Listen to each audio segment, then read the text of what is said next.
இறை தூதர் முகமது நபி ஸல்லல்லாஹு அலைஹி வஸல்லம் அவங்க சொல்றாங்க, முன்பொரு காலத்துல தாகத்தால தவிச்சிட்டு இருந்த ஒரு நாய் கிணத்தை சுத்தி சுத்தி வந்துச்சான். கடுமையான தாங்க முடியாத தாகத்துல இருந்த அந்த நாய் செத்துன போல இருக்கவும் அதை பார்த்து இறக்கப்பட்டு பனு இஸ்ராயல் சமுதாயத்தை சேர்ந்த ஒரு விபச்சாரி பெண் தன்னுடைய காலுறையை கலட்டி தண்ணீர நினைச்சு அந்த நாய்க்கு தண்ணீர் புகட்டினாலாம்.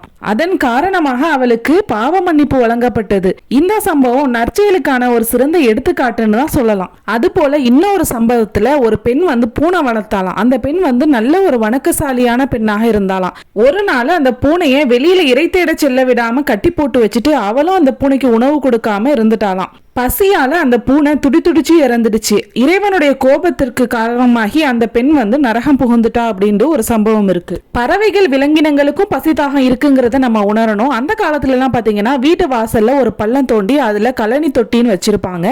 லெஃப்ட் ஓவர் ஃபுட் போரிஜ் எல்லாத்தையுமே அதுல கொட்டி வச்சிருவாங்க. போற வர ஆடு மாடெல்லாம் சாப்பிட்டுட்டு இருக்கும். எவர் படைப்பினங்களிடம் கருணை காட்டவில்லையோ அவன் மீது படைத்தவன் கருணை காட்ட மாட்டான்ங்கிறது ஒரு நபிமொழி. எங்க வாப்பா பாத்தீங்கன்னா எங்க வீட்டு செவத்துல ஒரு கிண்ணியும் பிளேட்டும் வச்சிருப்பாங்க. நம்ம சாப்பிட்ட மிச்சமுள்ள அந்த போன்ஸ் ரைஸ் எல்லாத்தையுமே அந்த பிளேட்ல வச்சுட்டு கிண்ணில கொஞ்சமா டெய்லியும் தண்ணியை நிரப்பி வச்சிடுவாங்க. அணில சிட்டுக்குருவி காக்கை இதெல்லாம் சாப்பிட்டுட்டு போகும், அந்த தண்ணியும் குடிச்சிட்டு போகும். இது நமக்கு கண்ணுக்கு தெரியாத ஒரு தர்மமா தாங்க இருக்குது. மண்ணில் இருப்பவர்களுக்கு கருணை காட்டுங்கள், விண்ணில் இருப்பவன் நமக்கு கருணை காட்டுவான் அப்படின்னு சொல்லிட்டு முஹம்மது நபி ஸல்லல்லாஹு அலைஹி வஸல்லம் அவங்க சொல்லியிருக்காங்க.